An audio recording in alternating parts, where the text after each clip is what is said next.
What's up? It's your boy 223 Bala, and I just jumped off the porch with Dirty Glove Bastards. Look at these shoes, shit don't clean, but no, it ain't no Balmain. I call these the money getters, cause I'm running to the money, don't call me. All right, so we got 223 Bala off the porch with us today. Yes, sir. How you feeling? I'm feeling great. How you feeling today, bro? I'm feeling more than well. More than well. Okay.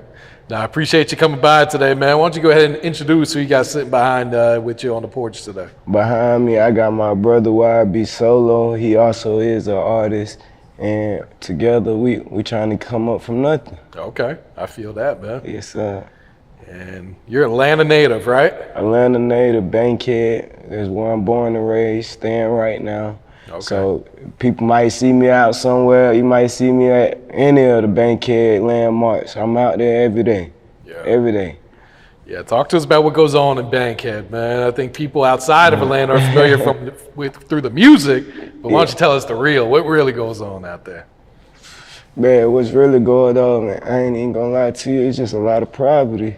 And now we see a lot of the people coming and buying up what really is where we from, and it ain't used to look like this. They building up apartments, all that. We don't want that. We want it back how it used to be. If you bring it back apartments, bring back bum homes and all that. We don't want none of this new stuff. They're trying to gentrify, right? Yeah, they trying to gentrify, and really I ain't going for it. So, you know what I'm saying? That's my plans, is buying back the Westside. You know what I'm saying? When it come up, you just gotta buy back where I'm from. Yeah. Now, that's what you're supposed to do, man. Yes, sir. Yeah. So what was your childhood like? What were you into before the music? Honestly, I've been doing the music so long, I can't see myself back then. Like, as far as I can remember, I've been doing music, and besides sports, but I was still doing a little bit of music. I just wasn't as dedicated, as passionate as I am now. And now it's just like, I can't see myself what I'm gonna be doing without music. Every day I'm recording, every day I'm trying to do something to grow my music. I just can't be sitting there. Yeah, I feel that. So at what age would you say you jumped off the porch then? What age I jumped off the porch? I'd say about a good 12, 13 years old. My brothers had me out here, him and my brother Ghost. Okay. They had me outside. Did you have good guidance out there then, or were you kind of just figuring it out as you went? I'd say I had good guidance, because following what they did and learning from the wrongs they did, like, okay, well, when you did this with your credit, you messed this up. Let me try something different, and I'm gonna go do this way. And really, I just learned from their mistakes. A lot of people, they don't really like to pick up from other people's mistakes. They just, I'm hard-headed. I learned the hard way. I like to pick up from the people who are around me on a day-to-day basis, like my brothers, and say, okay, well, y'all did that wrong. Let me try it this way and see if I could do it right. Yep. No, that's real. So what would you say was one of the biggest life lessons you had to learn in your life so far? One of the biggest life lessons I had to learn is letting go, because life goes on. And why I say that is just like, when my sister died, we had to let a lot go, a lot of family relations, we just had to let it go, but life kept going. Here we are almost 2 years later, and we still here. We still had to pay bills, so life goes on, and it just put things in perspective that we could go any day, so you gotta make it count, and also, you gotta keep going, stay focused, because life gonna go with or without you. Yeah, that's real. Did you and your sister have a close relationship too? Yeah, man. Actually, when I got kicked out, I ain't even want to ask her to stay with her, but I was sleeping in the car about the first 2 weeks, and I was like, man, I'm gonna just ask her if I could stay here for a couple of days. No question asked. She, come on. They didn't even try to kick me out, but it was just, I felt like a bird and I had left. And I regret that, because I wish I spent more time with her. Yeah, I feel that, man. All right, so you mentioned making music for a while, man. When did you first start, and what kind of inspired you to start at first? Oh man, what inspired me? Honestly, it's just when we was going to Thanksgiving dinners at my auntie house and listening to my cousins, Ali and Wes, also go by the name of Johnny Boy Deuce, that's Wes, Okay. and my cousin Ali, he don't make music no more. But I used to just be like, man, these the hardest rappers out. These my cousins. They used to have them a little name on Terra Boulevard, and so I was just like, that's what I want to do. So one Thanksgiving, they said, all right, you want to record? I said, yeah. They gave me a shot. I still remember my first song. Like, Really? I was playing game on the basketball court. The ball got stuck, but I was too short to get the ball because it was too high. I was about to cry. Then some boys came by. He came with his friends, and they got it down. I said, give me the ball, but they was playing around. So it's a little song like that, though. But yeah, that was my first song and really my introduction, and this is what I want to do. Yeah. So when did you start to take it serious and start like investing into your craft too, man? Like, this is what I'm gonna do, this is what I'm put my all into. I started about 7 years ago off a conversation with my mom, and I was just getting in a lot of trouble in school, and she said, well, I know you want to do the music, but you know it take about 7 years for the music to actually start blowing up. She said, so you can't just solely focus on the music. You gotta do your schoolwork and do all this and that until the 7 years. So I said, okay, well, you hearing me now. For right now, in 7 years, I'm gonna give it 7 years of dedication. After that, it just kept going. I just kept going. I've been doing it like 9 years, going on 10. Okay. So you had a pretty good support system, like they were supporting you chasing after this. Well, I had a good support system from my mom and my siblings. But my his support was him not supporting for me. It was him trying to divert me from the music was, okay, well, this is gonna make me go a little bit harder because he don't want me to do it. It's gonna make me go a little bit harder because he said I can't. So that's what really kept me going about the motivation with the family-wise. Yeah, I feel that. What's the meaning behind your rap name, 223 Bala?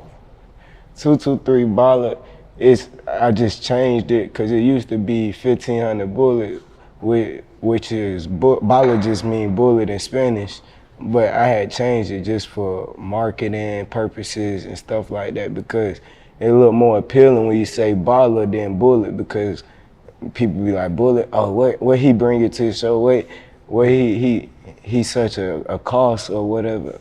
So I just had to change it. And my mom, she was on me for like 2 years about changing it too. She was like, you don't want to go by bullet. It's going to change. It's going to put a lot of people on edge about you and your venues and stuff like that. So I was like, all right, I'll just change it.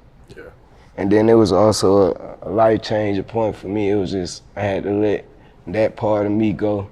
So I was like, when I call myself that and I tatted it on me, then that's gonna be fine. It's official then, yeah. It's official then. Yeah.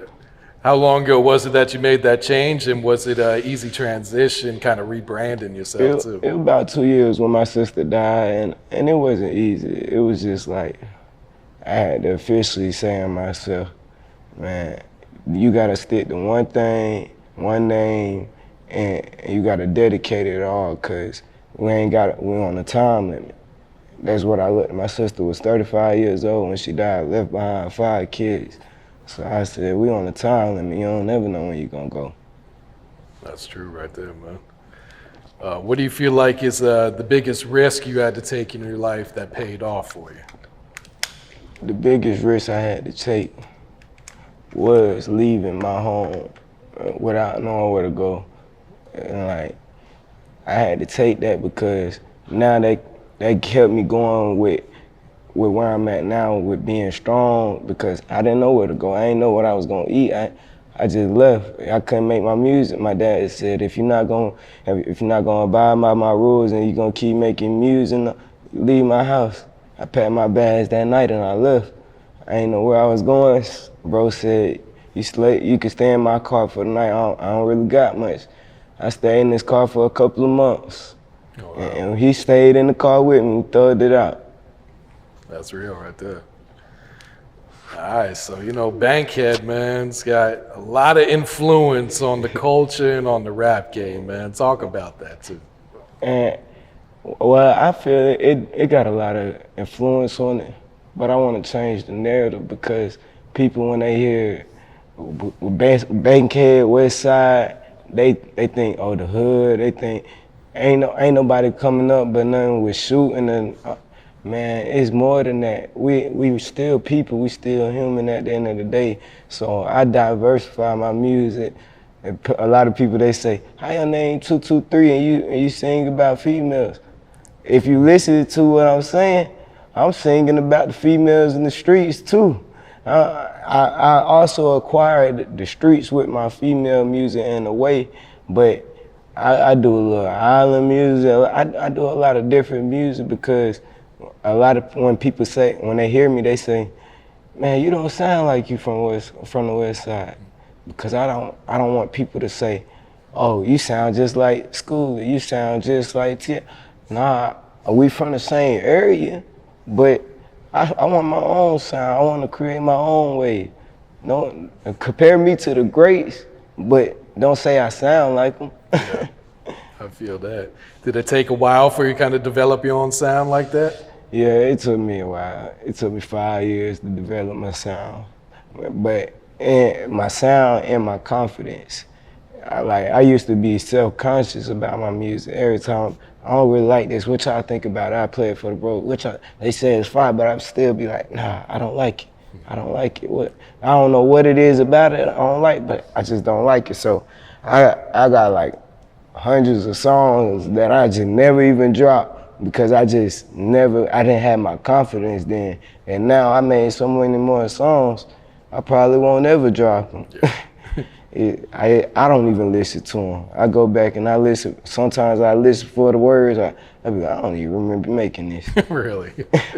Do you write or you just freestyle and punch in? I just punch in because I like to go with what I'm feeling right then. That's how it be more authentic for me. And then instead of when I'm writing, I be like, all right, now you got to make that bar to go with this bar, and then you got to make it make sense. But when I'm punching in, it's making sense because you telling the story how it's going. This thought right here made me feel this way. So I just keep going like that. Like when I come in, I say the first thing on my heart. Whatever the beat make me feel, I say the first thing on my heart and I go with it. Yeah, I dig that.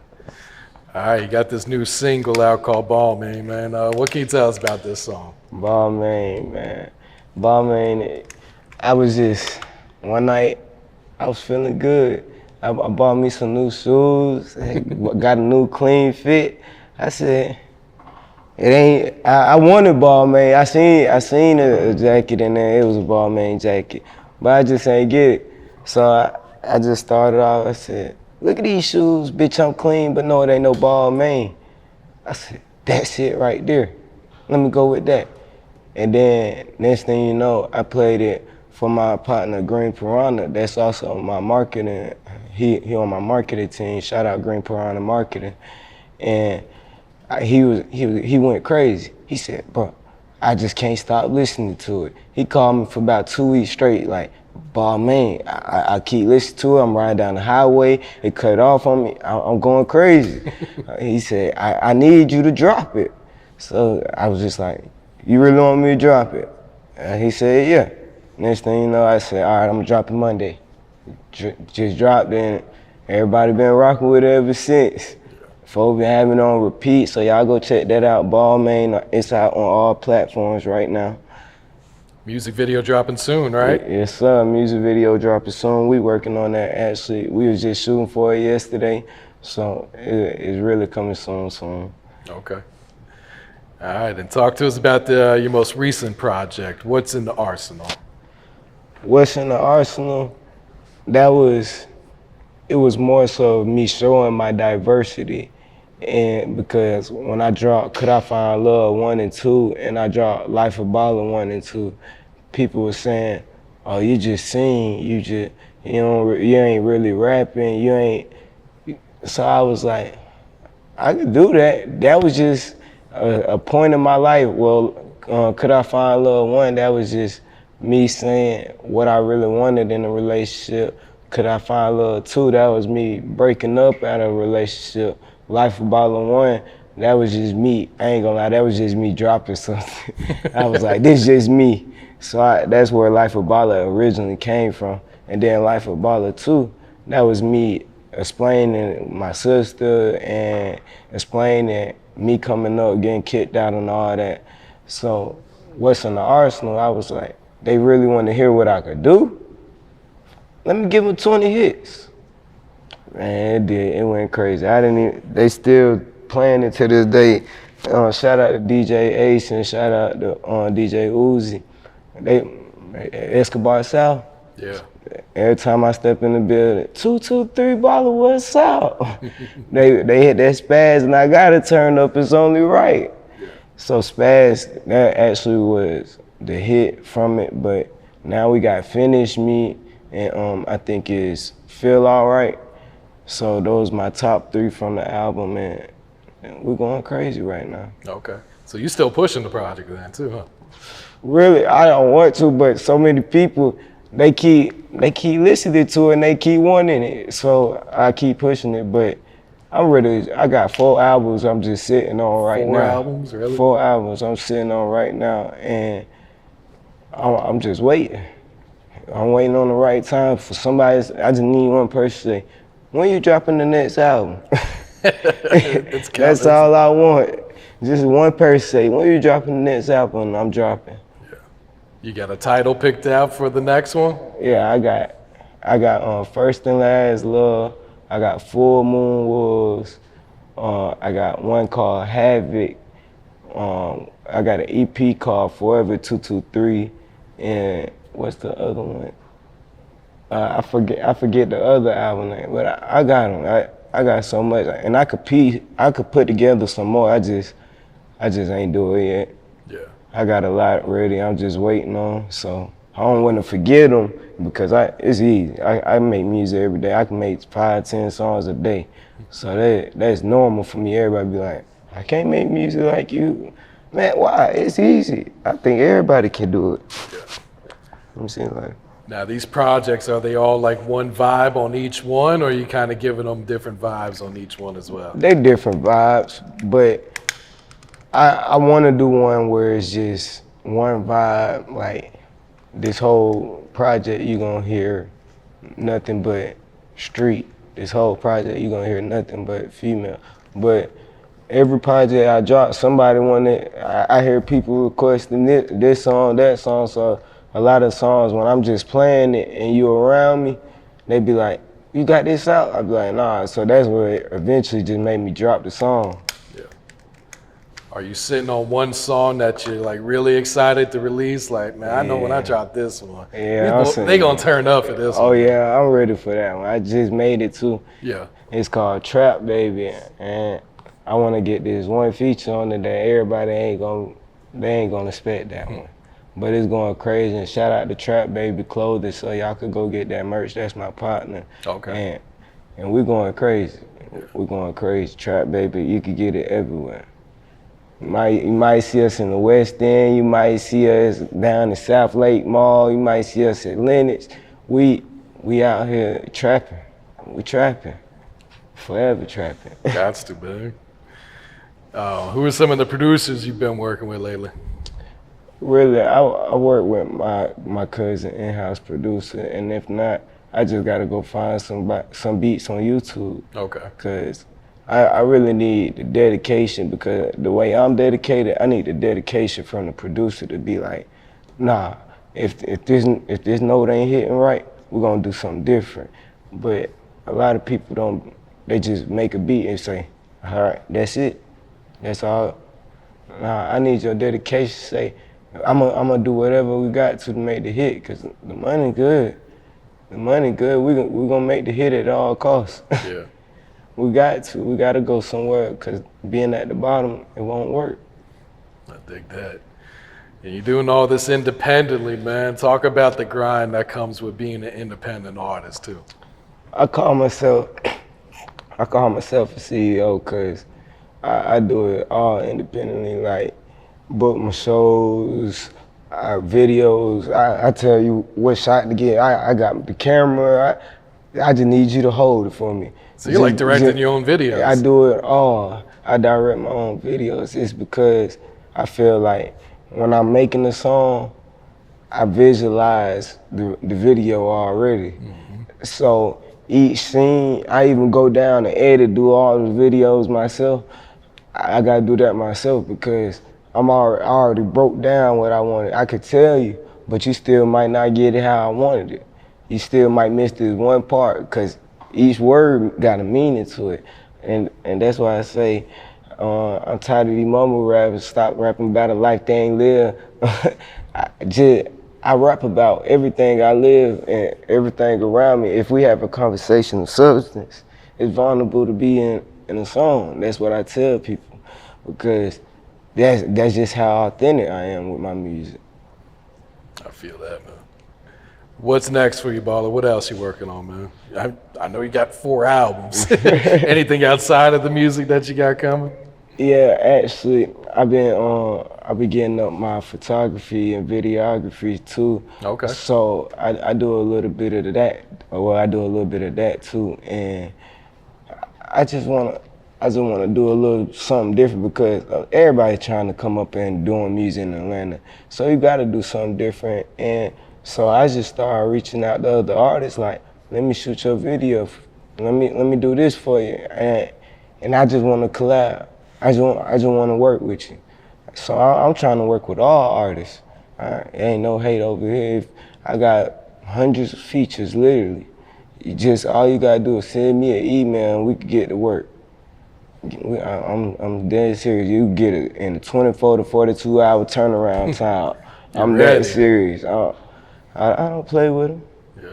Cause your name already got, and can't nobody say they outwork me yet. Can't nobody say they outwork me, cause when I've been asleep, ain't nobody outworking me.